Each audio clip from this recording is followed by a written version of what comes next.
Hi folks, this is Pastor Sandine. I'm coming here with this video to talk to you about reading the Bible with kids.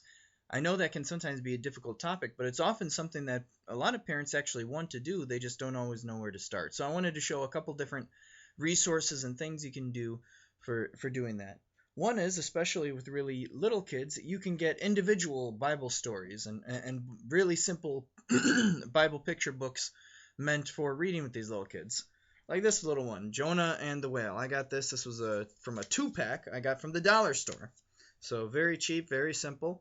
And as you can see, not too much to it. It's really takes the story down to some of its barest bones. In fact, this only covers the first 3 chapters of Jonah, not the last.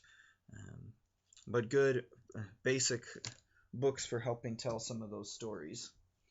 Then if you want a fuller storybook, here's the Spark Story Bible.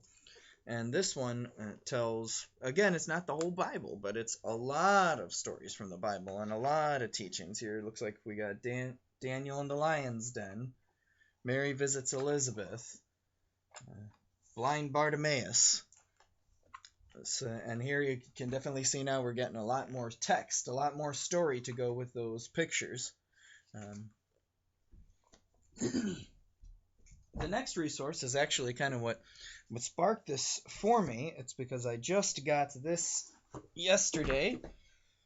It is the Brick Bible. They come in New Testament, Old Testament. I got them both. They were in the bargain section at Barnes & Noble, actually, when I got it. And this is my favorite because I'm a Lego nut. And what it does is it kind of tells stories from the Bible using Legos with just a few little text boxes following the story, but primarily relying on pictures of Legos to tell. And so this one might especially be good if your kid is really into Legos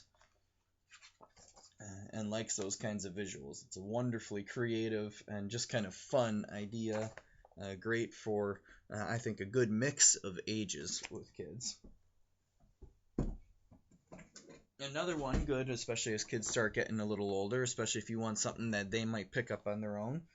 This also comes from another love of mine, the Action Bible.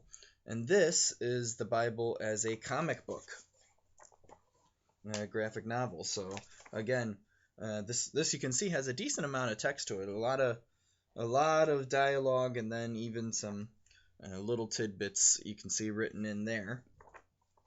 They do kind of, and the author takes a few liberties, as one does when they do kind of some of these stories, but it's another great visual, and this one's, really tries to give I think, an epic feel to the scriptures.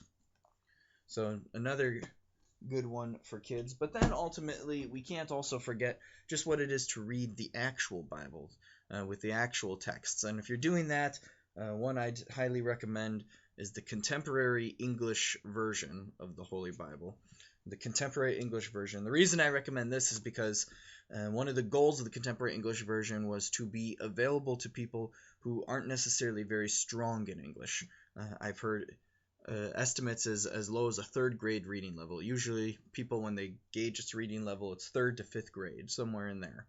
So this is a really good one for, it's a thought-for-thought translation. It's not a word-for-word translation. And you do lose a few details sometimes because of that. But this has the full Bible text, but in much easier language for younger people to understand and to pick up with. So especially once you start getting them into reading the Bible, I would probably recommend this one. So that's just a couple resources you can use for sharing the Bible with your kids. Both reading it to them and getting them, as they're starting to read, to perhaps pick up into those. And using the movement from pictures to words. And then as you go from there, you can start picking other translations as you decide and see fit. Well, thanks for tuning in. Grace and peace to you.